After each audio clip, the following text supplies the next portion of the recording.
The epic miniseries Shogun, based on James Clavell's novel, reaches its dramatic conclusion in episode 10. Unlike the thundering battles and fiery clashes that often mark historical finales, this episode delivers a more subtle, yet equally impactful resolution. However, a central question remains. Did Yoshi Toranaga's triumph over Ishido pave the way for him to become Shogun?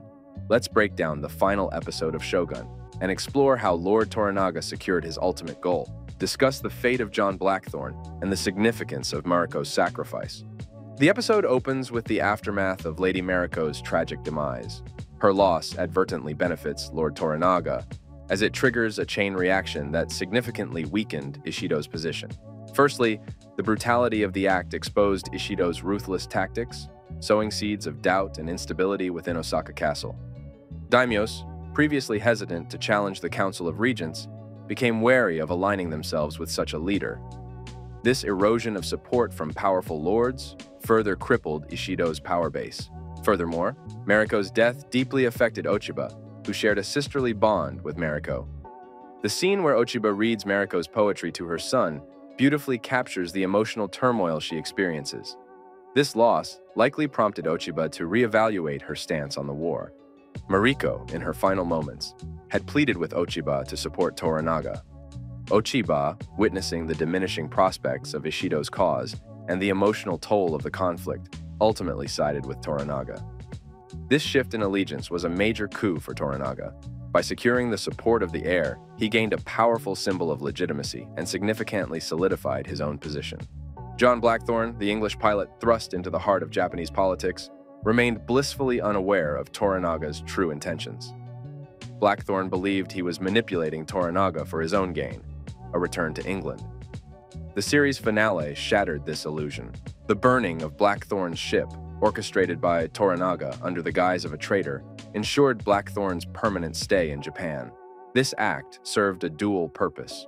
Firstly, it fulfilled a deal struck with the Portuguese. Blackthorne's life would be spared, but he would never leave Japan. Secondly, it kept a valuable asset close by. Toranaga, as he revealed to Yabushige, enjoyed Blackthorne's presence, appreciating his ability to create distractions. Blackthorne's arrival in Japan unknowingly provided Toranaga with a smokescreen, allowing him to operate freely while his enemies focused on the barbarian and his ship. The opening scene of episode 10, initially appearing as a flash-forward depicting Blackthorne's return to England, was revealed to be a mere dream. The release of the cross into the sea symbolized Blackthorne's relinquishing the hope of ever returning home. His fate, as Toranaga declared, was to remain in Japan, a prisoner not of physical restraints, but of Toranaga's ambition. The dream sequence served as a poignant reminder of Blackthorne's lost dream and his naivety in the political machinations at play. Throughout the series, Lord Toranaga secretly sought to become the Shogun. The finale revealed his master plan to become Shogun and usher in an era of peace for Japan. His ultimate vision was a unified nation under his absolute military rule, a stark contrast to the constant power struggles that plagued the land.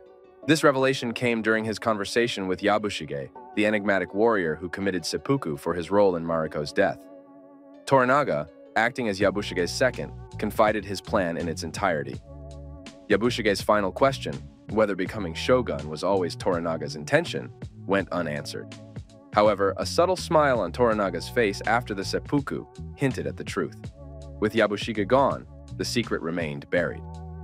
Toranaga's brilliance lay in dismantling Ishido's hold on power before a single battle was fought.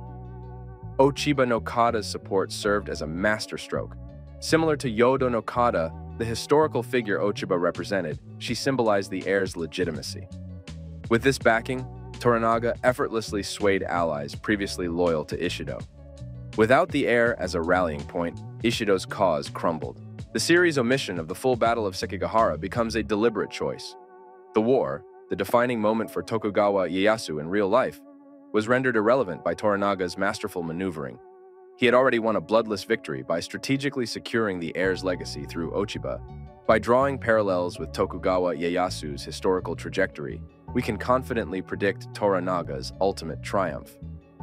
Just as Ieyasu consolidated his power after Sekigahara, Toranaga is poised to become Shogun. However, the series leaves the details of his reign open to interpretation. Will peace truly prevail under his rule?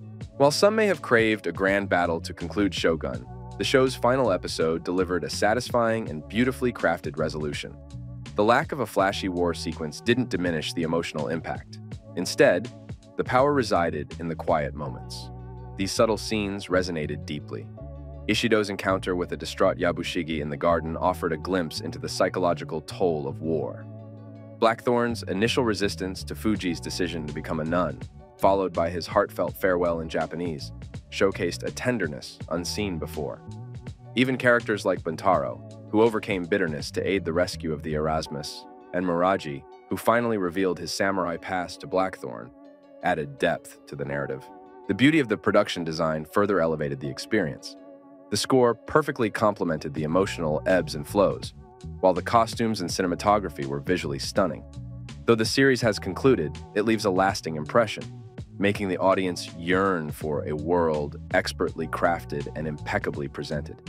In conclusion, Shogun's core theme is the clash between cultures as embodied by Blackthorne in Japan. Blackthorne's journey is one of adaptation and acceptance.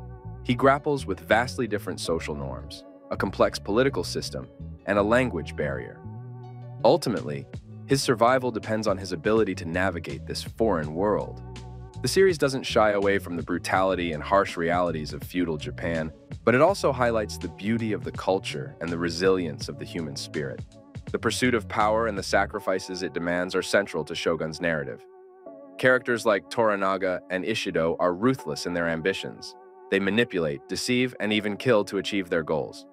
However, the series doesn't glorify their actions. Instead, it explores the consequences of unchecked ambition and the toll it takes on both the leader and those around them.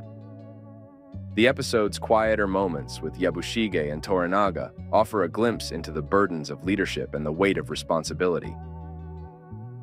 Shogun transcends its fictional narrative, offering a glimpse into a pivotal moment in Japanese history. By understanding the real-life inspiration behind Toranaga's ambition, viewers gain a deeper appreciation for the series' historical underpinnings. The finale serves not just as a conclusion, but as a springboard for pondering the future of a unified Japan under Toranaga's potentially heavy hand. What do you think about the final episode of Shogun? Were you surprised by the quiet resolution? Did you crave a more traditional battle sequence, or did the character moments resonate more deeply? And do you think Toranaga's brand of unification will bring lasting peace to Japan? Let us know in the comments section. If you found this explanation helpful and informative, please take a moment to show your support by hitting the like button. Also, to stay updated and never miss out on our upcoming in-depth breakdowns of movies and TV shows, make sure to subscribe to our channel. Thank you.